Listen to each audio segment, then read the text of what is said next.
Ladies and gentlemen, j'espère que votre semaine se passe bien, surtout après la petite frayeur du week-end dont nous avons justement parlé samedi.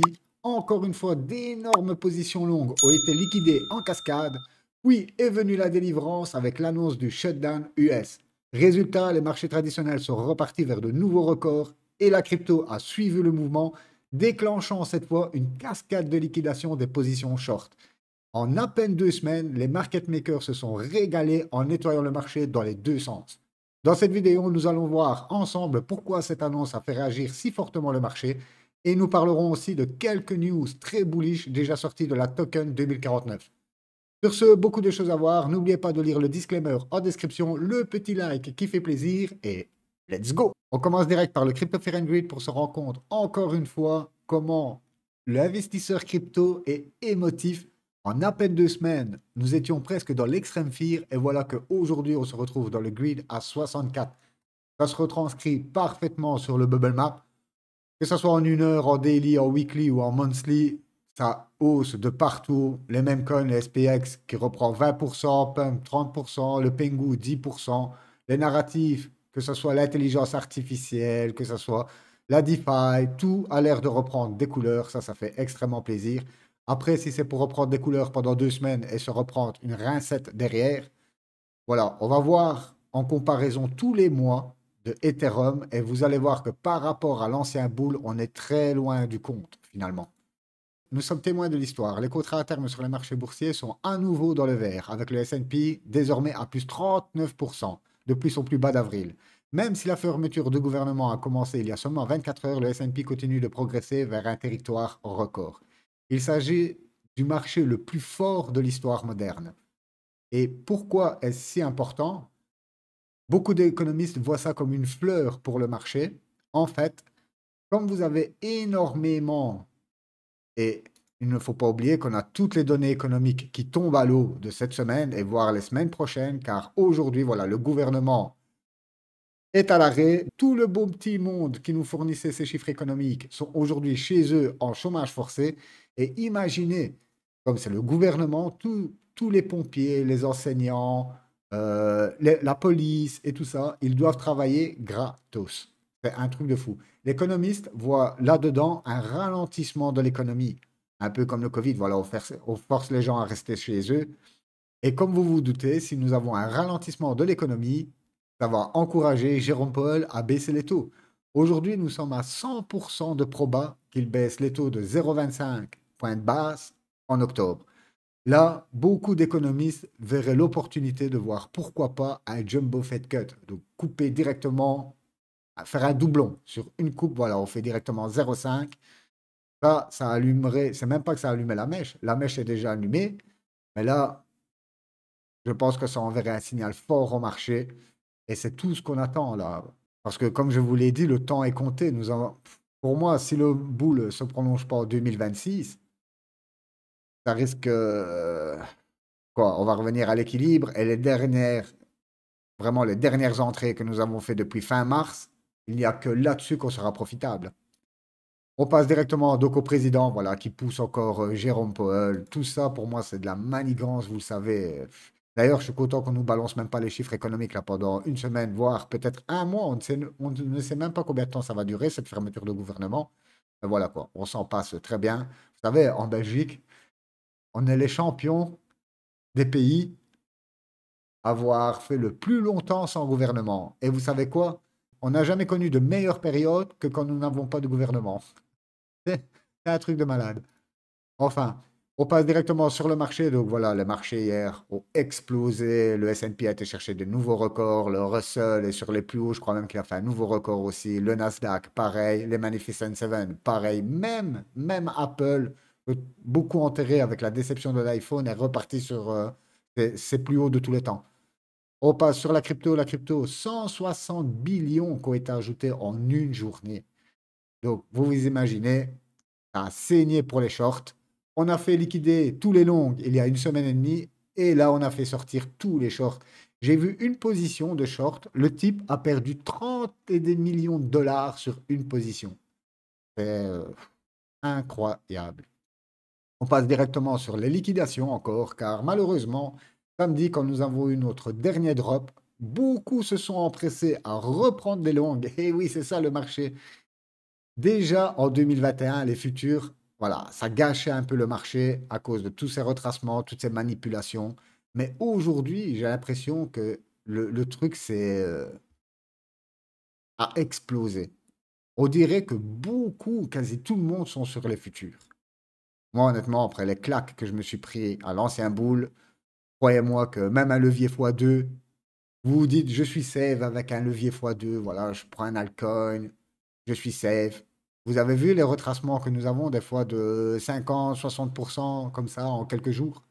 Vous n'êtes jamais safe quand vous êtes sur les futurs. C'est aussi simple que ça. C'est du risque sur le risque. Regardez déjà notre spot, il en prend plein la gueule, alors imaginez. Mais là, vous avez encore vos cryptos. Donc l'espoir que ça remonte, c'est de la perte non réalisée. Les futurs, c'est de la liquidation réalisée. C'est là toute la différence. On passe directement sur la token 49. Et oui, Base qu'il faut encore parler d'eux. Plus de 12 stablecoins vont arriver en live sur la chaîne Base. Je vous l'avais dit il y a déjà, je pense, il y a un petit temps hein, que côté stablecoin, c'est un énorme bull run. Voilà, on a les gros instituts qui impriment à crever les stablecoins, qui les mettent bien sûr en dépôt hein, pour en récolter un pourcentage.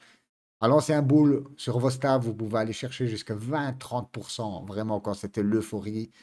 Et voilà, on voit cette narrative qui revient, mais bien plus forte, car aujourd'hui, on parle de tokenisation des actifs réels, on parle même de l'immobilier, de tout ce qui est achetable ou vendable dans le marché réel va devenir tokenisé.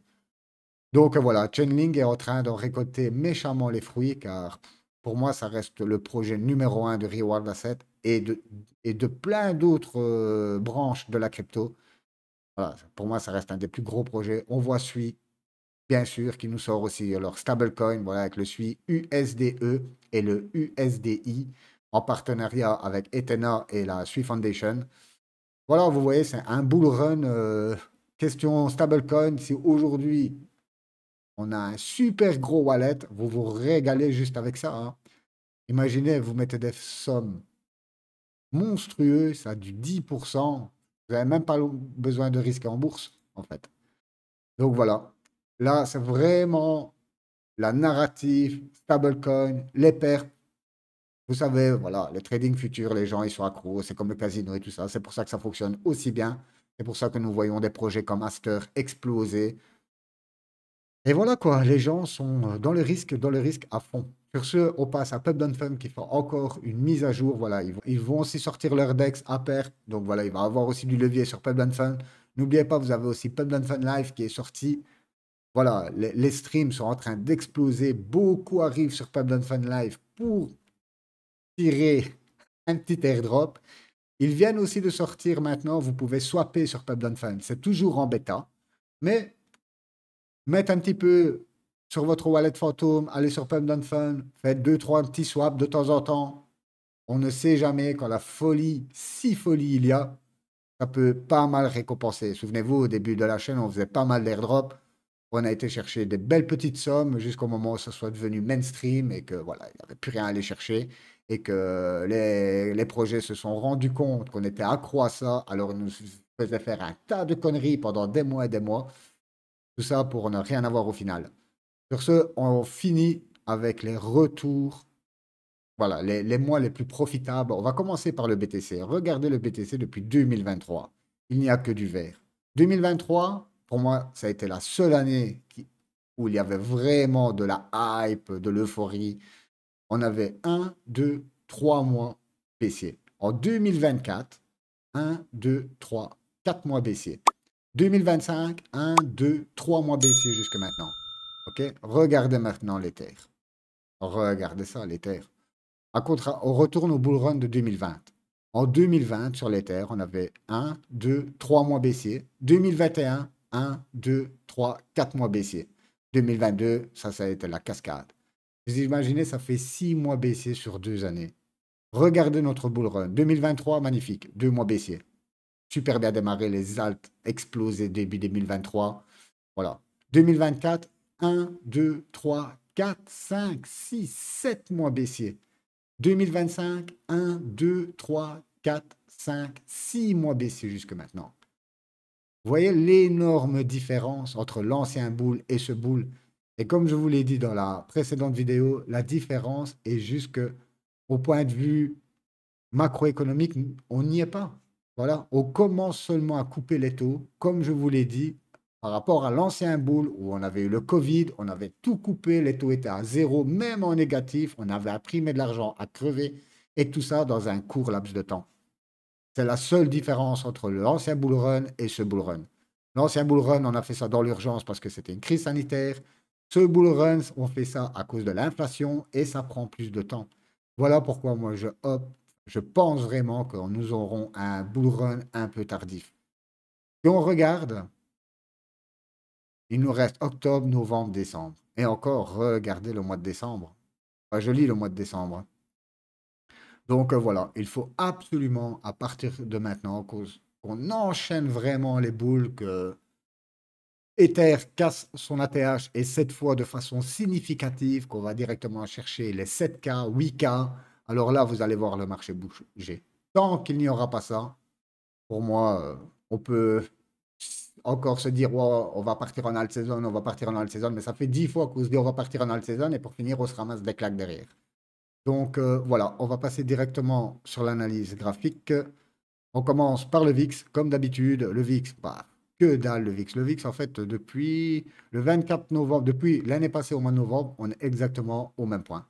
L'or enchaîne. L'or, c'est un peu inquiétant, car vous avez deux raisons. Aujourd'hui, vous avez une demande monstrueuse pour les puces. Vous le savez, l'IA, voilà. L'IA est gourmande, on a besoin de GPU à crever. Pour construire tout cela, vous savez, le meilleur conducteur, c'est l'or. Donc, on a besoin d'or. Donc, point de vue industriel, sans compter pour les téléphones, les télés et tout ça, tout ça. Point de vue industriel, on a énormément besoin d'or. Mais vous savez aussi que quand nous sommes dans une période d'incertitude, voilà, l'or monte car c'est le meilleur refuge pour le cash. Car n'oubliez pas que le dollar, regardez le dollar, la cascade, c'est énorme. Je pense que nous avons beaucoup de fuites du dollar qui vont se réfugier dans l'or pour préserver leur patrimoine et leur cash surtout. Au cas où un drop dans le marché, si aujourd'hui vous laissez votre thune en dollars, regardez la cascade. A contrario, bien sûr, vu que c'est l'euro-dollar, regardez l'euro. L'euro, pour moi, est super sexy. Regardez, on est exactement dans une box ici en train de reprendre du souffle. Les moyennes mobiles, on l'avait vu ensemble, sont parfaitement alignées. Oh, je pense qu'on pourra avoir une belle hausse sur l'euro. Donc voilà, on passe direct. Le pétrole, lui, ça ne cesse de chuter. On passe directement sur le S&P. Bah, le S&P, nouveau record. Voilà, nouveau record. Magnifique. Je ne sais même pas sur quoi on peut s'appuyer. Regardez en weekly. Voilà, depuis avril, ça ne fait que monter, monter, monter. On passe directement sur, boum, sur les futurs.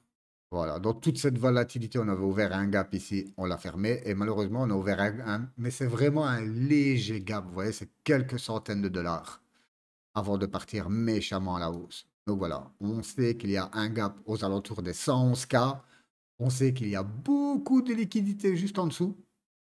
Donc, voilà. Après ce gap-là, on peut toujours venir le refermer allant au prochain bear market. C'est certain qu'on va aller plus bas que les 115K. Enfin, ça dépendra d'où on monte, jusqu'où on monte, pardon, ce bull run. Mais bon, voilà, on le sait, il y a un gap qui est là. On passe directement, je vais rétablir la connexion, sur l'Ether. L'Ether qui a bien résisté, hein. L'Ether, honnêtement, samedi, je le voyais partir bien plus bas. Regardez, on avait vu ensemble. Moi, je le voyais au moins revenir, chasser un petit peu sous de cette trend. Même pas. Hop, l'Ether. Voilà. Comme vous le voyez, on est venu juste chasser sous le support. On a directement repris le support. Après, voilà, ça peut être juste A, B, C. On est tranquille. La correction, elle est finie.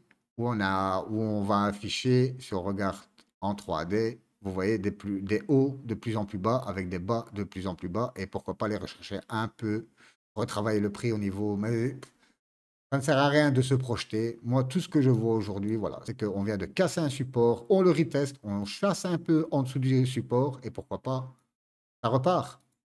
Solana, alors le Solana, pareil, on avait vu ici. beaucoup d'indicateurs bullish. On n'avait pas de divergence nulle part. On a toutes nos moyennes mobiles qui reviennent dans le bon sens.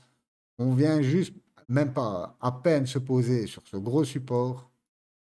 Voilà, ici on a un beau support. On n'est même pas venu se poser dessus. Mais bon, maintenant on peut venir se poser dessus. Je réajuste cette trendline.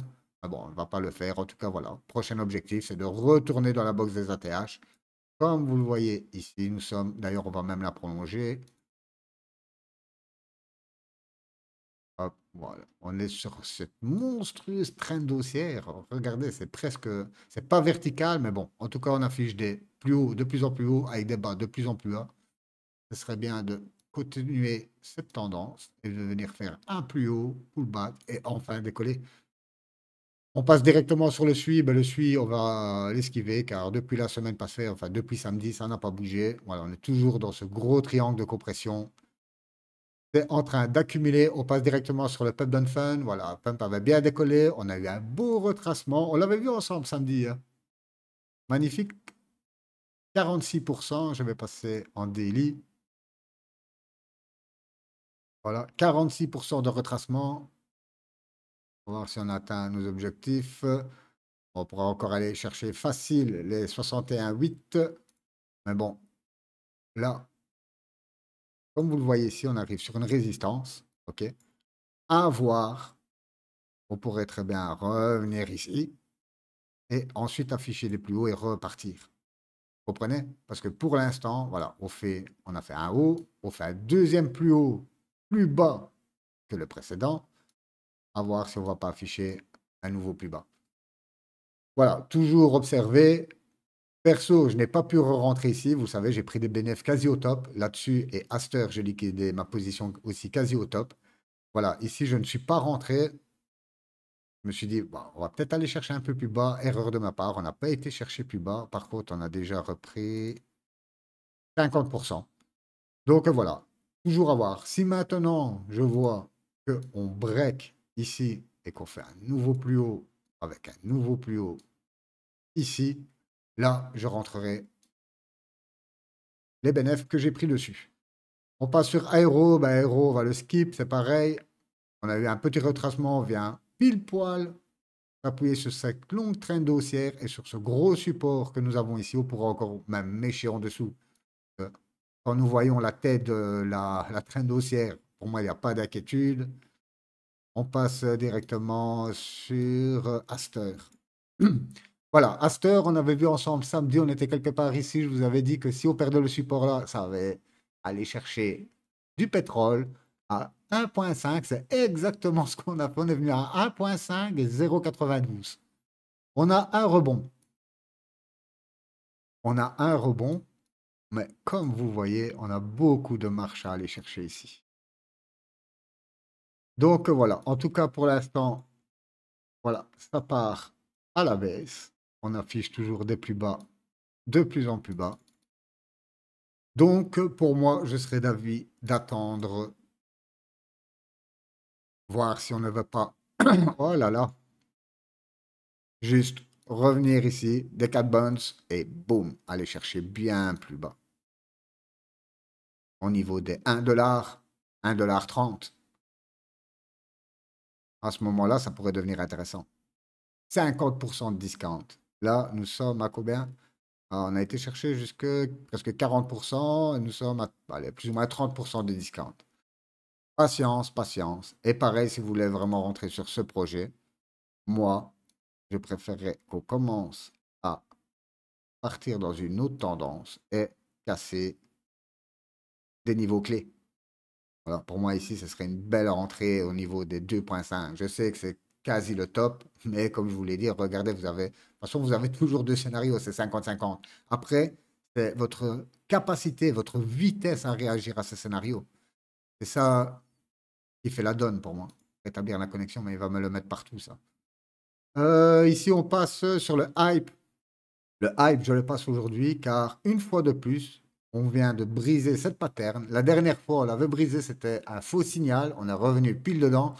Voilà, espérons que cette fois, ça part et qu'on pète enfin l'ATH qui est aux 58$. Voilà, comme vous le voyez, tout le monde disait, Aster va détruire Hyperliquid. Je vous avais dit que pas du tout. Hyperliquid sont costauds aujourd'hui, ils ont une bonne renommée. Le produit est juste magique. Et puis voilà quoi. C'est pas une dernière hype qui arrive là, même soutenue par CZ, et surtout qu'il y a eu beaucoup de manipulations sur ce token. On a vu même des wallets, des gens qui affichaient des wallets, bien sûr qu'ils ont acheté au top, et ils étaient à moins 50% quoi. On passe directement sur le drift. Alors le drift, on l'avait vu ensemble, ça fait déjà un bail. On était dans cette box, regardez, on pète magnifiquement la box. Voilà. On revient sur un point clé ici, la dernière mèche de liquidation aux alentours des 0,89. Pour moi, si on casse ça, on va aller directement rechercher les tops. On passe sur le Jupiter. Le Jupiter, on l'avait vu, c'est un bail et regardez ce que je vous avais mis. Exactement. Voilà, on est dans cette box de compression. Pour moi, le Jupiter va aussi décoller. Du moment où le Solana va briser son ATH, ceux qui vont en profiter directement, c'est tous les DEX et voilà les gros projets. Pareil ici sur Metaplex. Voilà, le Metaplex, on avait une longue cascade, beaucoup avaient découragé ici. Et on a repris depuis le point bas 320%. On retourne dans cette grosse box d'accumulation. Radium, on va prolonger ça. Hop, hop, voilà. Comme vous le voyez, Radium se porte bien aussi. Nous sommes sur une trend haussière. On est en train de comprimer entre cette trend haussière et ici notre petite résistance. Quand ça va péter, on va directement aller chercher les ATH. 200% à aller chercher sur le Radium. Tout ça, bien sûr, dans l'espoir. Le JIP, on l'a vu. Et ici, j'avais le BTC. Ben voilà, ladies and gentlemen, je pense que nous avons fait le tour un peu de l'écosystème Solana. Pourquoi l'écosystème Solana? Car une fois que l'ETH aura brisé, ben, le Solana, c'est le second à suivre généralement. Et encore, on se dit ça, mais souvenez-vous, en 2023, qui a pété en premier, c'est pas l'Ether, ni en 2024, c'est Solana qui nous avait fait un plus d'un fois 20 avec tous les mêmes coins, tout ce qu'on a connu en 2023. Voilà, c'est donc pour moi, quand ça va revenir en force sur Solana, tous les projets que vous voyez ici, ce sont des blue chips, bien sûr, vous n'allez pas aller chercher des fois 100 dessus, mais est-ce qu'aujourd'hui vous êtes encore dans l'objectif d'aller chercher des fois 100? Je ne pense pas, hein. Surtout quand on regarde la gueule de nos bacs. Moi, ce qui me sauve aujourd'hui, c'est vraiment tout le DCA que j'ai fait fin mars et pendant tout l'été. Et voilà quoi. Sinon, comme d'habitude, les amis, si vous avez la moindre question, un projet analysé, peu importe, droppez ça dans les commentaires. Moi, ça me fait toujours plaisir de vous lire. On se retrouve peut-être du week-end, début de semaine, voir comment ce pump va se dérouler. Est-ce qu'on va pumper pendant tout le mois d'octobre, novembre, décembre, janvier? Ça, ce serait juste énorme. Dire de rattraper, comme vous l'avez vu, le retard par rapport à l'ancien bull. Car pour moi, jusqu'à aujourd'hui, je retiens juste 2023. Le reste, ça a été juste de la merde. Même si vous rentrez, vous suivez la chaîne, si vous êtes là depuis le début, que vous rentrez dans tous les jours d'extrême peur comme nous vous l'avons fait, qui à l'ancien boule était super profitable, à ce boule-ci, on s'est rendu compte que c'était pas une bonne technique. J'ai une de mes connaissances qui me dit, ah, au prochain boule, je vais faire autrement. C'est exactement ce que je me suis dit à ce boule. Je ferai autrement. Et regardez, malgré ça, beaucoup de gens se sont fait piéger. Voilà mes amis, sur ce, je n'ai rien à ajouter. Je vous souhaite une excellente journée ou soirée, peu importe où vous êtes, un très bon week-end. On se retrouve début de semaine prochaine. Bye bye.